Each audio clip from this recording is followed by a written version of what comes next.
हाँ जी। सो बढ़ते हैं आगे, बात करते हैं अगले कुछ और टाइप के बैंक्स के बारे में। प्राइवेट सेक्टर और पब्लिक सेक्टर बैंक जो थे उसके बारे में बात जो है वो हमने कर ली थी, लेकिन अब हमें और कुछ टाइप के बैंक्स के बारे में बात करनी जो कि स्पेसिफिक पर्पस के लिए कहीं ना कहीं गवर्नमेंट के द्वारा इस्टेब्लिश किए गए, उनको बनाया गया। ठीक है। हालांकि अगर बात करते हैं बैंक्स के बारे में तो जिनका मतलब जो है वो लगभग वही है जो हमने अभी तक पढ़ा, लेकिन सवाल ये आता है कि पास्ट में किस तरीके से ये बैंक्स का डेवलपमेंट हुआ, क्या क्या उन्होंने काम किया, कितना उनका टर्नओवर हुआ, डिपॉजिट कितना एक्सेप्ट किया, क्रेडिट कितना प्रोवाइड किया, वो सारी चीज़ों के बारे में डिस्कशन जो है वो यहाँ पे किया जाएगा। ठीक है। So there is a bank जिसका नाम है IFCI। क्या नाम है एकदम शॉर्ट में? IFCI फुल फॉर्म क्या है? Industrial finance corporation of India. ठीक है। और दूसरा एक और है जिसका नाम क्या है? सिडबी, SIDBI। ठीक है। सिडबी तो बहुत फेमस है, शायद आपने कई जगह सुना भी होगा। ठीक है। सिडबी स्मॉल इंडस्ट्रीज, सर नाम ही यहां पे बता रहा है कि इस बैंक का काम क्या होगा। सर जो छोटी छोटी इंडस्ट्रीज होती है, स्मॉल इंडस्ट्रीज होती हैं, उनके डेवलपमेंट के लिए इस बैंक को यहाँ पे क्या किया गया? बनाया गया। ठीक है। सेम ऐसे ही अगर मैं इसके नाम की बात करूं, IFCI की बात करूं, तो सर इंडस्ट्रियल जो लोग काम करते हैं उनको स्पेसिफिकली फाइनेंस प्रोवाइड करने के लिए इस कॉर्पोरेशन को यहां पे क्या किया गया? इंट्रोड्यूस किया गया। तो सबसे पहले हम यहां पे बात करेंगे industrial development corporation of India का। ठीक है। अगर इसकी बात की जाए तो जब 1947 में हमारी कंट्री क्या हुई थी? आज़ाद हुई थी, तो इंडिया का जो कैपिटल मार्केट था वो कम डेवलप्ड था। सर कैपिटल मार्केट की क्या बात कर रहे हो? किसी भी मार्केट की आप बात कर लीजिए, 1947 में उतना डेवलपमेंट कहा था जितना कि आज है। ठीक है। तो ठीक है साहब। Now the demand for the capital was growing rapidly. पैसा जो है काम करने के लिए बहुत ज्यादा चाहिए था वो टाइम पे। सब वो टाइम पे अगर आप देखोगे, आगे चल के एक चैप्टर आपका आएगा जिसमें इंडियन इकोनॉमी के बारे में डिस्कशन जो है वो हम करेंगे।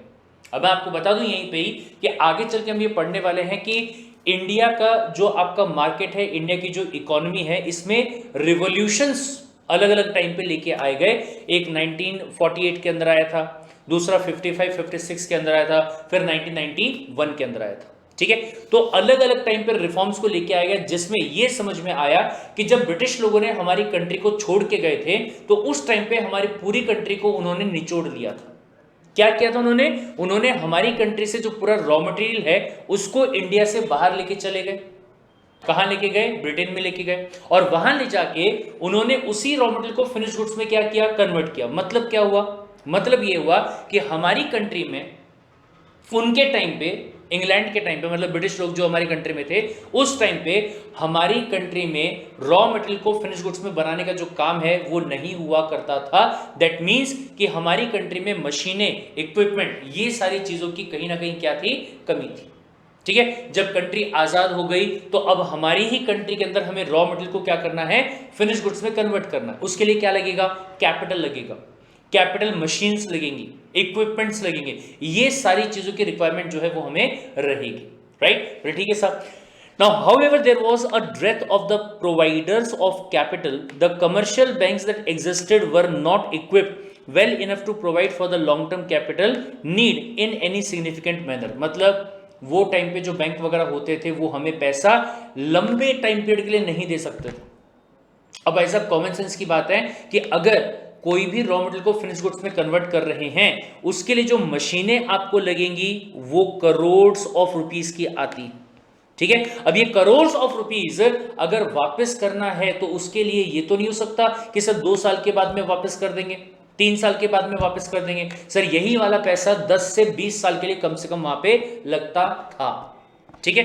तो ऐसे केस में against this backdrop and to bridge the demand supply gap of the capital need of the economy, the government of India established the IFCI on 1st July 1948। क्या बात है?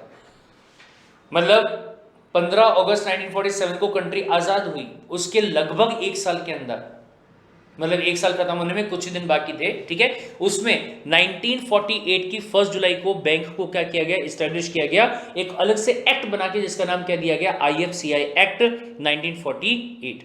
मेन पॉइंट यहां पे क्या है कि अगर मैं इस बैंक के शॉर्ट फॉर्म की बात करूं तो नाम क्या है? IFCI। ठीक है। और आईएफसीआई की बात अगर की जाए तो इसका एस्टेब्लिशमेंट कब हुआ बेटा?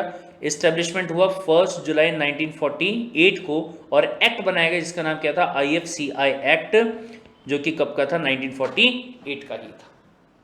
काम क्या है समझ में आ गया आपको? सर वो वाले टाइम पे कंपनीज को लॉन्ग टर्म कैपिटल चाहिए था, मतलब पैसा चाहिए था काम करने के लिए, मशीन्स खरीदने के लिए, जो कि 1 साल 2 साल नहीं बल्कि 10 साल 20 साल 25 साल 30 साल इतने टाइम पीरियड के लिए पैसा जो है वो चाहिए था। ठीक है, तो यहां पे इसी पर्पस को सॉल्व करने के लिए इस कॉर्पोरेशन को यहां पे बनाया गया, ताकि इंडस्ट्रीज को क्या दिया जा सके? फाइनेंस जो है लॉन्ग टर्म के हिसाब से टाइम पे प्रोवाइड किया जा सके। ठीक है, now IFCI was the first development financial institution of India set up to propel economic growth through development of the infrastructure and the industry. पहला ऐसा कॉरपोरेशन था, नॉट एग्जैक्टली बैंक नहीं था, क्या था? कॉरपोरेशन था, जिसने की डेवलपमेंट के बारे में काम जो है वो किया, और इंफ्रास्ट्रक्चर को डेवलप करके और इंडस्ट्री को डेवलप करके ये वाला काम अचीव करने के बारे में डिसाइड किया। Since then IFCI has contributed significantly to the economy through its incent support to projects in all the three sphere of the growth and development: manufacturing, infrastructure and services, and agriculture elite sectors also। मतलब लगभग काम जो है वो पूरे के पूरे same ही किए गए। फिर उसके बाद 1991 में जो रिफॉर्म आया, लिबरलाइजेशन आया, it made significant change in the Indian capital market and financial system to add का मतलब यहाँ पे क्या है? असिस्ट करना, सहायता करना। ठीक है, to aid raising the fund directly through the capital market, the constitution of IFCI was changed from a statutory corporation। Statutory corporation का मतलब क्या होता है? ऐसा कॉर्पोरेशन जो कि किसी स्टेट्यूट के हिसाब से बना हो। सर हमने बताया पहले कि अगर आप IFCI की बात करते तो उसको बनाने के लिए बाकायदा एक क्या बनाया गया था? एक्ट बनाया गया था, स्पेशल एक्ट बनाया गया था। ठीक है, और ये जो कॉर्पोरेशन था ये कोई बैंकिंग रेगुलेशन एक्ट 1949 या फिर आपका जो कंपनीज एक्ट 2013 है उसके हिसाब से रेगुलेट नहीं होता था, बल्कि उसके लिए अलग से एक एक्ट जो है वो बनाया गया था। पर आगे चल के क्या हुआ कि इसका जो स्टैट्यूटरी नेचर था उसको चेंज करके क्या बना दिया? उसको एक कंपनी बना दिया, जो कि उस टाइम के कंपनीज एक्ट 1956 के अंडर क्या होता था? गवर्न होता था। हालांकि अगर मैं आज के हिसाब से बात करूं तो आज जो आपका ये IFCI है ये कंपनीज एक्ट 2013 के अंडर में आएगा। ठीक है, जो कंपनीज एक्ट 56 होता था उसको रिपील कर दिया गया, अब वो क्या बन चुका है? कंपनीज एक्ट 2013 बन चुका है। ठीक है, ठीक है sir. Subsequently the name of the company was changed to IFCI limited. पहले कॉर्पोरेशन हुआ करता था, अब उसको क्या बना दिया? सीधा सीधा IFCI लिमिटेड उसको बना दिया। ठीक है, विद इफेक्ट फ्रॉम अक्टूबर 1999। तो भाई साहब यहाँ एक बहुत ही प्यारी सी हिस्ट्री जो है वो बन रही है, जो मेरे हिसाब से अपने को क्या करना चाहिए? नोट डाउन कर लेना चाहिए। नाम क्या है? IFCI। ठीक है, फुल फॉर्म क्या है? Industrial finance corporation of India. ठीक है, से इसको इस्टेब्लिश कब किया गया? इन जुलाई 1948 अंडर IFCI एक्ट, जो कि 1948 का था। ठीक है, ऐसा यहां पे किया गया। फिर उसके बाद में लेकिन इस पर्टिकुलर ऑर्गेनाइजेशन को चेंज किया गया, और ये कब की बात है जो चेंज करने का काम यहाँ पे किया गया? वो ये आपका चेंज किया गया 1991 में।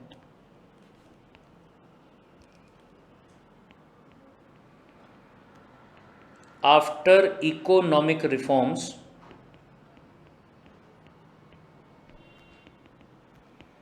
in 1991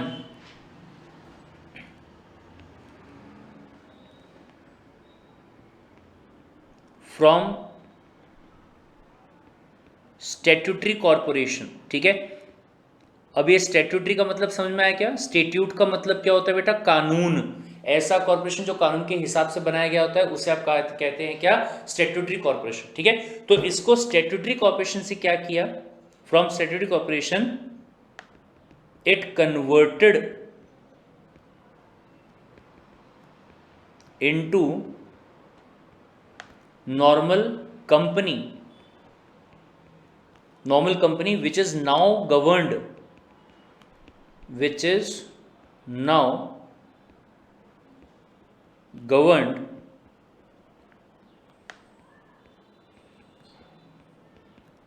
under companies act. अभी ध्यान दीजिएगा, आपको यहाँ पे कंपनीज एक्ट 1956 बोलने की जरूरत नहीं है। रीजन बीइंग कि जो उस टाइम पे 56 हुआ करता था, 2013 में उसको रिपील कर दिया गया और उसी को नया बना दिया गया, that is what companies act 2013।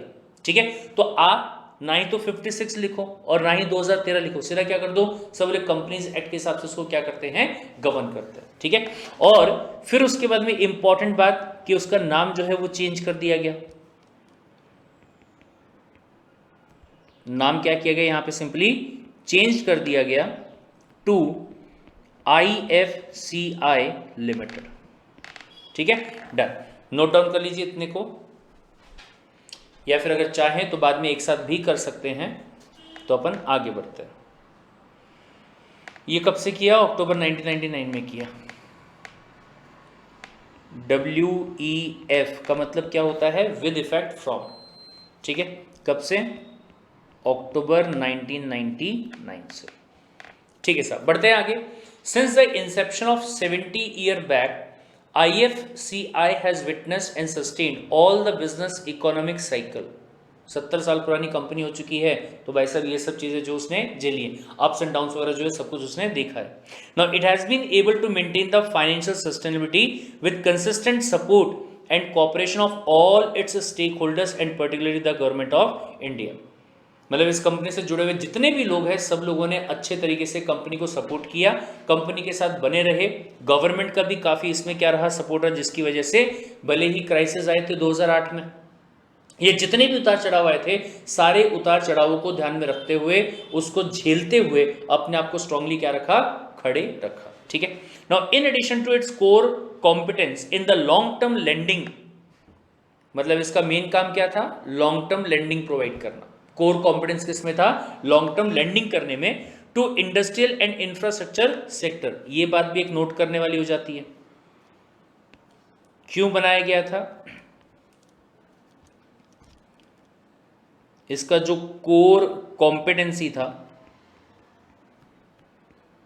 ठीक है, मतलब मेन ऑब्जेक्ट जो था, ये क्या था,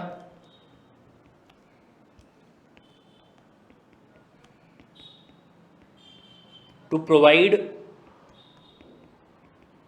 long term finance. Provide what, long term finance, किसको, टू इंडस्ट्रियल एंड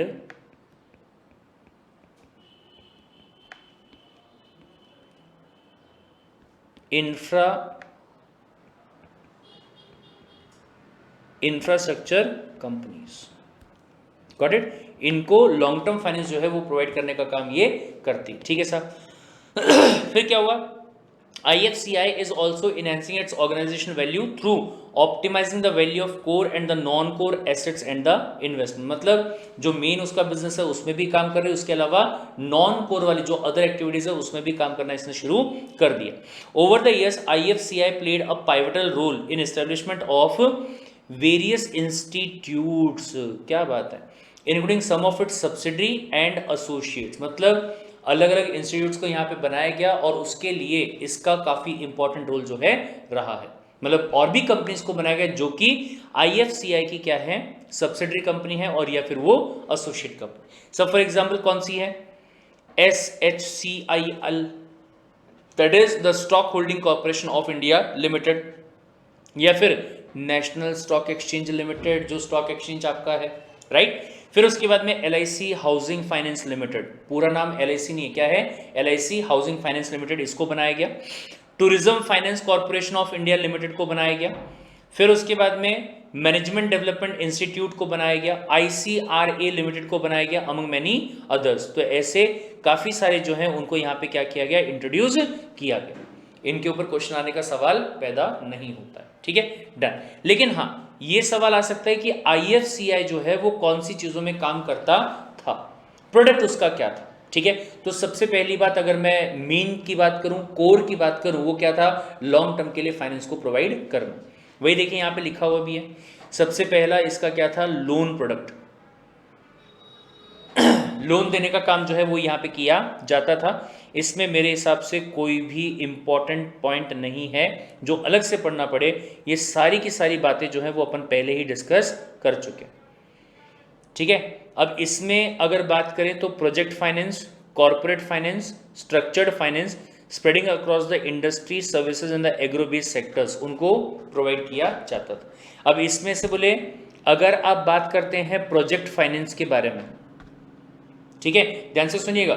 सब बोले शायद कोई नया प्रोजेक्ट कोई शुरू कर रहा होगा जो इसके पहले कभी किया नहीं गया। एग्जाम्पल, टाटा का प्रोजेक्ट आया था एक, ध्यान से सुनिएगा। अगर मैं कॉर्पोरेट फाइनेंस की बात करूं तो कहा जाता है कि कंपनी को कोई काम करना है, कंपनी को अपना एग्जिस्टिंग काम को एक्सपांड करना है, उसके लिए जो पैसा प्रोवाइड किया गया उसे कहा जाएगा क्या, कॉर्पोरेट फाइनेंस। लेकिन जब आप प्रोजेक्ट फाइनेंस की बात करते हो तो आप क्या कह रहे हो, सर कोई कंपनी जो है ना वो एक नया काम शुरू करने जा रही है, एक नया प्रोजेक्ट शुरू करने जा रही है, बट उस प्रोजेक्ट को शुरू करने के लिए पैसे की रिक्वायरमेंट पड़ेगी। फॉर एग्जाम्पल, टाटा ने लकटकिया कार जो है उसको निकाला था, कौन सी, नैनो कार, ठीक है। अब वो नैनो कार बनाने के लिए एक प्लांट का एस्टेब्लिशमेंट करना था। अब ऑब्वियस सी बात है, अगर किसी प्लांट का एस्टेब्लिशमेंट करना है तो उसके लिए क्या लगेगा, उसके लिए पैसा लगेगा, ठीक है। तो अगर उस स्पेसिफिक प्रोजेक्ट के लिए फाइनेंस प्रोवाइड किया जाता है तो उसे कहा जाएगा क्या, प्रोजेक्ट फाइनेंस। लेकिन अगर किसी एग्जिस्टिंग प्रोजेक्ट जो ऑलरेडी एस्टैब्लिश हो चुका है उसके एक्सपेंशन के लिए या फिर किसी और पर्पस के लिए अगर कंपनी को फाइनेंस प्रोवाइड करते हैं तो उसको नाम क्या दिया जाएगा, कॉर्पोरेट फाइनेंस। पढ़ लेते एक बार क्या कहते हैं। सब IFC's team of professional with in-depth understanding of the sectoral dynamics। Dynamics का मतलब क्या है कि पूरे के पूरे सेक्टर में कब उतार चढ़ाव आ सकते हैं, कैसे उतार चढ़ाव आएगा, कौन सी चीज बेनिफिट वाली रहेगी, कौन सी चीज नुकसान वाली रहेगी, ये चीज के एक्सपर्ट वाले लोग जो हैं वो इस कंपनी के साथ में जुड़े हुए थे। Because of that reason they had the ability to provide customised financial solution.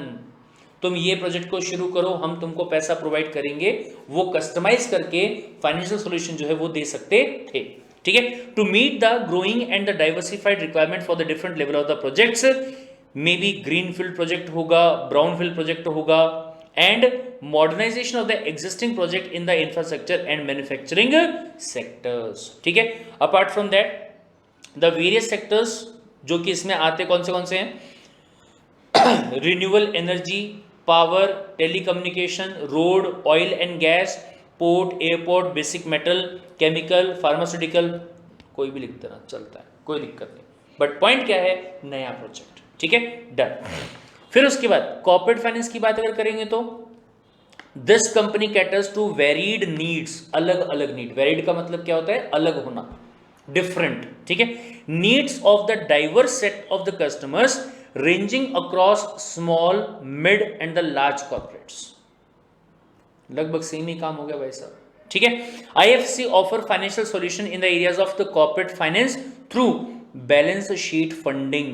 कौन सी फंडिंग, बैलेंस शीट फंडिंग, मतलब सर आपकी कंपनी की बैलेंस शीट जो है वो दिखा दीजिए, उसमें हमको ये समझ में आएगा कि आपकी कंपनी कितने स्ट्रांग पोजीशन पे है और उसके बेसिस पे आपको पैसा जो है वो प्रोवाइड कर दिया जाएगा। या फिर लोन अगेंस्ट द शेयर्स, आपके कंपनी की शेयर होल्डिंग्स कैसी है, प्रमोटर्स के पास में शेयर्स है आपकी कंपनी के, ठीक है, उनके जो शेयर्स है उसको गिरवी रख दो, प्लेज कर दो, बदले में लोन ले लो। और या फिर लीज रेंटल डिस्काउंटिंग, क्या चीज, लीज रेंटल डिस्काउंटिंग, बराबर है, ये फैसिलिटी दी गई। प्रमोटर फंडिंग प्रोवाइड किया गया, long term working capital requirement जो है वो प्रोवाइड किया गया, capital expenditure and regular maintenance capex जो है ये सारी चीजें आपको यहां पे प्रोवाइड की गई बाय द IFCI, ठीक है। तो ये सब किसमें आ गया, कॉर्पोरेट फाइनेंस। सीधी सीधी बात सर, कंपनीज को अलग अलग काम जो करने पड़ते हैं, अलग अलग चीजों के अगेंस्ट में फाइनेंस प्रोवाइड करने का काम किसने किया, IFCI ने, ठीक है। Now apart from that syndication and advisory, ये थोड़ा सा अपने को नया लग रहा है, तो इसको आप क्या करेंगे, इंपॉर्टेंट मार्क यहां पे कर लेंगे। क्या कहते हैं, IFCI has taken an initiative to provide customized corporate advisory services. Corporate advisory services. Sir जो पॉइंट आपने यहां प्रोजेक्ट फाइनेंस में बोला लगभग वही वाली बात होगी। सर कैसे? अरे भाई साहब, वहां आपने ये कहा था कि आप कैसे कैसे टाइप का प्रोजेक्ट लॉन्च करना चाहते हैं, उसके हिसाब से हमको बताइए, हम आपको कस्टमाइज फाइनेंशियल सर्विस को प्रोवाइड करेंगे। ठीक है, यहां पे भी सेम वही बात की जा रही है कि सर आपकी रिक्वायरमेंट क्या है, आप हमें बताइए, उसके हिसाब से हम आपको एडवाइस प्रोवाइड करेंगे कि कितना फाइनेंस आपको लेना चाहिए, ये फाइनेंस आपको बैंक से लोन के तौर पे लेना चाहिए या फिर आपको किसी क्या बोलेंगे जनरल पब्लिक को शेयर्स को इशू करके वहां से लेना चाहिए। ठीक है, एडवाइजरी का काम जो है वो यहां पे IFCI ने करना शुरू कर दिया। ठीक है, and facilitating the financial re-engineering of the various corporate houses and companies. Now, we assimilate the inputs gathered from our vast and the rich experience of project appraisal, documentation, syndication, product design in providing the customized, comprehensive end-to-end financial solution for the corporates. We further carry out the debt and equity syndication and advisory services for our client companies, मतलब अपनी तारीफ जो है वो यहाँ पे सीधी करी हुई। फिर उसके अलावा कुछ यहाँ पे स्ट्रक्चर्ड वाले प्रोडक्ट जो हैं वो भी लॉन्च किए गए। इसमें क्या है, they also provides financial solution to its client through structured debt mezzanine products and assist in providing the optimal financing solution for the various requirement such as sponsor financing. मतलब आप किसी और बैंक के पास में गए, वहां जाके आपने फाइनेंस मांगने की बात करी, तो उसके पास में अगर उतना पैसा नहीं होगा वो IFCI को अप्रोच करेगा और IFCI जो है वो वाले बैंक को क्या करेगा, स्पॉन्सरशिप दे देगा। वो कहेगा ठीक है, तुमको 5,000 करोड़ रुपए की रिक्वायरमेंट है, तुम्हारे पास कितने, बोले 2,000 करोड़, ठीक है, बाकी 3,000 करोड़ रुपए मैं देता हूं। कौन कहता है, IFCI। उसे क्या कहेंगे, स्पॉन्सर फाइनेंसिंग। फिर एक्विजिशन फाइनेंसिंग, मतलब तुम्हारी कंपनी को मैं पैसा देने को तैयार हूं बट सब्जेक्ट टू कंडीशन कि तुम्हारी कंपनी के कुछ शेयर्स जो हैं वो तुम किसको दे दोगे, मुझे दे दोगे। ठीक है, उससे तुम्हारी कंपनी मेरे पास में आ जाएगी, एक्वायर मैं कर लूंगा और तुम्हारी कंपनी को फाइनेंस मिल जाएगा। और या फिर प्री IPO फाइनेंसिंग, मतलब ये कि कंपनी कहती है कि हम हमारी कंपनी के शेयर्स लेके आएंगे, आगे चल के आम जनता को देंगे, IPO आएगा हमारी कंपनी का। ठीक है, और उस टाइम पे जो IPO आएगा वो IPO से हम आपका लोन क्या कर देंगे, चुकता कर देंगे। इस बात के अगेंस्ट में आपका जो IFCI है वो क्या करता है, वो आपको प्री IPO का लोन जो है वो देने को भी तैयार है। ठीक है, और या फिर of balance sheet structured solution amongst the other, ये अलग अलग टाइप के तरीके जो है वो यहाँ पे यूज किए गए, जिससे IFCI जो है उसने इतना बड़ा बिजनेस मार्केट के अंदर किया और आज की डेट में भी क्या कर रही है, लीडिंग रोल में कहीं ना कहीं है। Got it, done. एक बार देख लीजिए इसको, अगर आपको नोट डाउन करना होगा तो ये इतना अगर आप नोट डाउन करते हैं that will be more than sufficient.